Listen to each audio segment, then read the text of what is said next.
który miał swoją dramaturgię w Grodzisku Wielkopolskim. Ah, le karma, ça peut aussi être une balle. L'équipe, j'espère que vous allez bien. Aujourd'hui, nouvelle actu foot, évidemment, on va revenir sur cette semaine européenne. Il s'est passé plein de choses, mais pas que. Non, Ola s'est confié dans les colonnes du journal L'équipe. Leonardo, le directeur sportif parisien sur France Bleu, ou encore Koscielny, qui a lâché un gros coup de gueule en conf. Il va faire certainement un peu le ménage. À Bordeaux, ça va très mal, je vais pas en dire plus. Je compte sur vous, évidemment, pour lâcher votre meilleur pouce bleu, ça fait extrêmement plaisir. Et au passage, à vous abonner, ça fait longtemps que je l'ai pas dit, et je crois que je le dis jamais. Je voudrais mettre un point d'honneur comme d'habitude pour commencer les amis sur le joueur qui a marqué cette semaine en particulier. Giroud évidemment, il a été élu homme du match face à l'Atlético après son but.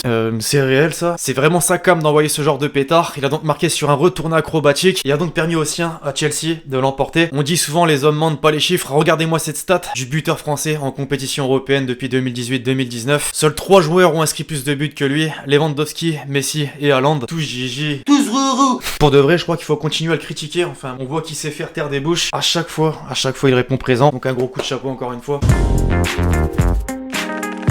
On peut donc revenir sur la Ligue des Champions. D'abord, je venais de le mentionner, Giroud, les amis, a fait énormément parler dans les médias. En France, dans le journal L'équipe, qui a parlé de bicyclette d'or. En Espagne, avec le quotidien Marca, qui a fait sa première page, avec en illustration le retourné acrobatique. Le titre, en revanche, il va falloir renverser la situation pour l'Atlético. Très mauvaise opération pour le club espagnol, tout le contraire, en revanche, de Thomas Tuchel. Les amis, depuis son arrivée en première ligue, 6 rencontres, 0 défaite. Et donc, ce 8ème de finale de Ligue des Champions remporté. Ensuite, l'autre club anglais pour qui tout va bien également, Manchester City. Guardiola et les Citizens sont allés chercher la victoire à Budapest face à Gladbach. 26 matchs consécutifs sans défaite, mais aussi 19 victoires consécutives. Forcément, en conf, on lui pose énormément de questions, et notamment sur la forme actuelle. Voilà sa réponse. Nous avons beaucoup d'argent pour acheter beaucoup de joueurs incroyables. Voilà l'explication. Alors, ironique, mais réel tout de même, on va pas se mentir. L'été dernier, par exemple, Ruben Dias, 68 millions d'euros. Nathan Ake, 45. Ferran Torres, 26. Alors, une belle semaine pour les clubs anglais en Ligue des Champions, mais une belle période pour les joueurs français en Ligue des Champions. Après Mbappé la semaine dernière, Giroud, justement cette semaine. Ferland Mendy, le défenseur du Real, s'est montré décisif, il a fini homme du match, grâce notamment à son but, le seul et unique de la rencontre, pour la victoire des Madrilènes. Il a fait la une un peu partout, donc en France on l'a vu, Big Ferland. En Espagne, As parle carrément de but en or, Gold et Euro. Marca, Tremendi, c'est pas commun pour lui, non, puisque c'est son tout premier but dans la compétition. Au passage, voilà ce qu'il a dit après la rencontre, il ne savait pas quoi célébrer. Forcément, beaucoup de joie. Par contre, pour l'Atalanta, on est rouge de colère, c'est le titre d'ailleurs de la Gazzetta dello Sport. Les bleus et noirs ont dû jouer à 10 durant la quasi-totalité du match. Pour la presse italienne, la VAR et l'arbitre, tout simplement, ont fait un cadeau au Real après l'expulsion de Freuler. C'est vrai qu'il y avait un petit peu débat. L'entraîneur a lui aussi montré son mécontentement. Va falloir faire un gros match au retour en Espagne. Enfin, pour clôturer ces 8ème de finale aller, la Lazio n'a rien pu faire face au dernier vainqueur de la Ligue des Champions. Blackout Lazio pour le Corriere dello Sport, qui a mentionné une prestation très insuffisante. Mais c'est le Bayern plutôt qui a été fort. Un petit coup d'œil à l'équipe de la semaine dévoilée par l'UEFA, avec forcément deux Bavarois, Sané, Musiala, le jeune joueur de 17 ans qui a marqué son but. Pas mal de Citizens, de Madrilène, de Blues. Tous les résultats de cette première manche sont donc connus. Le plus gros avantage pour le Bayern et pour le PSG. Mais Parisiens, on espère tous évidemment que ça va bien se passer lors du retour. Pourquoi ? Parce que c'est désormais le dernier club français dans la compétition. On bascule sur la Ligue Europa. Lille n'a malheureusement pas réussi à inverser la tendance face à l'Ajax. Défaite sur le même score qu'à l'aller. Et c'est vraiment dommage puisque c'était loin d'être ridicule. Ensuite, si c'était compliqué pour le club italien en Ligue des Champions, ça s'est bien passé pour l'AS Roma et l'AC Milan en Ligue Europa. Les deux clubs se sont qualifiés. À l'inverse, en revanche, de Naples, décidément Gattuso n'arrive pas à sortir la tête de l'eau. Pour les clubs anglais, tous ont obtenu leur qualification, dont Arsenal notamment dans les derniers instants du match face à Benfica. Manchester United, Tottenham, mais pas Leicester, malheureusement. C'est peut-être la surprise, éliminée par le Slavia Prague. Alors voilà, tous les qualifiés pour les 8ème de finale de la compétition. Et le tirage au sort qui vient d'être effectué aujourd'hui. Une très grosse affiche, Manchester United AC Milan. Le Z face à son ancien club. Un petit mot à présent sur les quelques matchs de championnat qui avaient lieu pendant justement ces coupes européennes. En Espagne, par exemple, le Barça recevait Elche pour la 24ème journée de Liga. Il fallait rebondir après la défaite en Ligue des Champions face au PSG, après le nul ce week-end face à Cadix. C'est chose faite et merci Messi. Il a inscrit son doublé pour pas changer. Les siens l'ont emporté 3-0. Message à tous ses détracteurs donc. Ce matin, le quotidien catalan Sport faisait sa une sur lui. Un rappel en chiffres, il n'y a qu'un seul roi. Messi a marqué 13 buts en 13 matchs, soit plus, on les voit en illustration, que Lewandowski, Haaland, Ronaldo ou encore Mbappé. Ça veut dire en gros respecter son nom, tout comme CR7 en début de semaine. Comme un copier-coller, lui aussi inscrivait son doublé lors de la victoire de la Juve 3-0 face à Crotone. Eux non plus, tu leur parles pas d'âge. Place désormais à la Ligue 1 et à la 27ème journée qui commence dès ce soir, les amis. Stade Rennais au GC Nice. Nice. Voilà, pour ceux qui n'avaient pas vu les affiches, je vous les mets à l'écran avec les cotes. D'ailleurs, je rappelle qu'il y a l'Olympico dimanche soir. Si vous voulez passer un petit prono, bah n'hésitez pas, je vous mets le lien dans la description. Vous avez jusqu'à 100 € offerts sur votre point pari, le coupon Lexity, bref, tu connais. Ah oui, j'ai oublié d'en parler. Petite information avant de basculer sur les déclats de la semaine, les amis. Une info venant d'Angleterre, we're coming home, avec en illustration des supporters. La situation sanitaire s'aggrave, mais ouais, on est quand même très confiant. Du moins, Boris Johnson, le premier ministre anglais, qui a confirmé que les supporters pourraient revenir dans les stades à partir du 17 mai. Jusqu'à 10 000 personnes seront autorisées pour les stades de plus de 40 000 places. Il pourrait donc y avoir des supporters pour la dernière journée de Première Ligue. Bonne nouvelle, même si bon, sans être pessimiste, on est encore très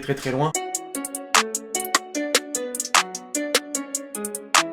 Alors je vous ai dit en intro, les amis, qu'on allait parler d'autres sujets que la Ligue des Champions, que la Ligue Europa également. On va commencer avec Leonardo qui s'est donc confié. Il a réalisé un entretien chez France Bleu. Plusieurs sujets ont été évoqués. Tout d'abord les jeunes. On dit que le PSG a perdu un jeune, mais parfois je pense que ce sont les jeunes qui perdent le PSG. Tous les joueurs partis à 16, 17 ou 18 ans, ils sont où aujourd'hui? Si tu fais le bilan, ceux qui réussissent, ça représente un pourcentage très faible. Ça, je pense qu'il a pas tort. Je pense évidemment à Tanguy Kouassi et beaucoup d'autres. Sur Mbappé ensuite, pour la énième fois sur la potentielle prolongation de contrat, on parle depuis longtemps. Je pense qu'on arrive au moment où on doit prendre une position et une décision. On espère favorable. Enfin sur Neymar, j'ai tout entendu et les remarques sur son hygiène de vie, ça fait 1 an que les gens ne sortent pas. On connaît la vie de Neymar, il est différent mais son engagement est irréprochable. On n'a rien à dire par rapport à ça. Après c'est moyen de manquer un match de championnat simplement parce que t'as pris une cuite la veille ou l'avant-veille. Ouais non, pas à nous le communiqué du club, Neymar a chopé une gastro. Justement, tiens, on parle de lui, regardez ce qu'il a balancé sur Twitter ces derniers jours les amis, mes parisiens, j'imagine que vous l'avez vu. Je me suis réveillé heureux, je me suis entraîné heureux. Pourquoi? Peut-être enfin la prolongation de contrat, c'est pas encore officiel. Mais bon, il y a quand même eu la réponse du compte Twitter du Paris Saint-Germain. On passe au président lyonnais Jean-Michel Aulas qui lui s'est confié dans les colonnes du journal L'Équipe. Lui n'a clairement pas mâché ses mots. On a à Lille un fond vautour, un PSG avec un Qatar surpuissant, Monaco dirigé par des investisseurs russes avec une fiscalité et des charges qui n'ont rien à voir avec les nôtres. Voilà, normal. Mais c'est pas tout, ceux qui ont trouvé une qualification européenne ou un maintien dans une pochette surprise ont été bénéficiaires de l'arrêt sur le coup. Mais depuis, pour la majorité, tout va mal pour eux. Encore une fois, ça vise, ça tire à balles réelles surtout. Et donc enfin, pour finir sur son avenir, non, je n'ai pas envie d'arrêter, le moment serait mal choisi. Il faut que la pandémie se termine, on a des investissements lourds en cours et je ne peux pas sortir dans les conditions qui menacent l'identité du club, mais il faut préparer la suite. Après qu'on l'aime ou qu'on ne l'aime pas, faut l'avouer, c'est le meilleur président français, meilleur président de la Ligue 1 actuellement. Direction Bordeaux à présent, pour qui ça va mal, avec Koscielny qui a poussé un énorme coup de gueule en conf. À un moment donné, il faut des mecs en qui tu as confiance. Il y a 3 mois très importants pour assurer le maintien, puis tourner la page de cette saison et faire certainement un peu le ménage. C'est pas tout. J'ai du mal avec certains parce que ça passe par le travail. On m'a inculqué des valeurs très importantes dans la vie. On n'a pas eu la même éducation et là-dessus, j'ai un peu de mal. Y a pas de nom, mais je pense qu'on a compris. Ben Arfa entre autres, avec qui il avait une altercation récemment. On va finir quand même avec des mots plus doux. Kroos tout d'abord dans les colonnes de As, à qui je donnerai une passe D entre Mbappé et Haaland, à Karim Benzema. Elle est belle, elle est belle. Et Ibra, cette fois-ci un peu plus sérieux que d'habitude. À propos de R9, Ronaldo Nazario, je n'ai pas besoin de le décrire. Pour moi, il est le plus grand joueur de l'histoire, sans aucun doute. Pour beaucoup, c'est pareil. D'ailleurs, dites-moi dans les commentaires pour vous quel est le plus grand joueur de l'histoire, toute époque confondue. Second poteau, Pavard.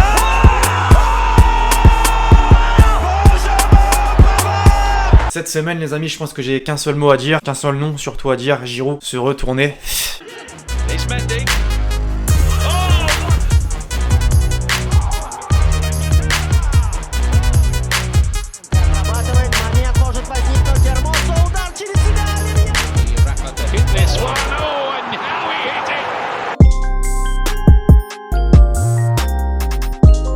Et donc enfin, pour conclure, comme d'habitude, la question de l'abonné, penses-tu que Nîmes peut se maintenir? Continue comme ça, tu es au top. Bah merci beaucoup. C'est pas du tout une équipe que je suis en début de saison, ça allait vraiment très mal, mais là c'est en train de relever la tête petit à petit et ça fait plaisir. 3 matchs, 3 victoires consécutives. Actuellement 17ème, donc forcément, maintenu en Ligue 1. Après la saison est longue, c'est pas encore terminé. Mais pour moi oui, je pense que Nîmes peut le faire. Bref, voilà l'équipe, c'est tout pour l'actu foot du jour. J'espère que vous l'avez kiffé, je compte sur vous si c'est le cas pour lâcher votre meilleur pouce bleu. N'oubliez pas de lâcher le commentaire avec votre question pour le prochain épisode, puis d'ici là, on se retrouve très vite sur la chaîne pour de nouvelles vidéos. C'était Lexity.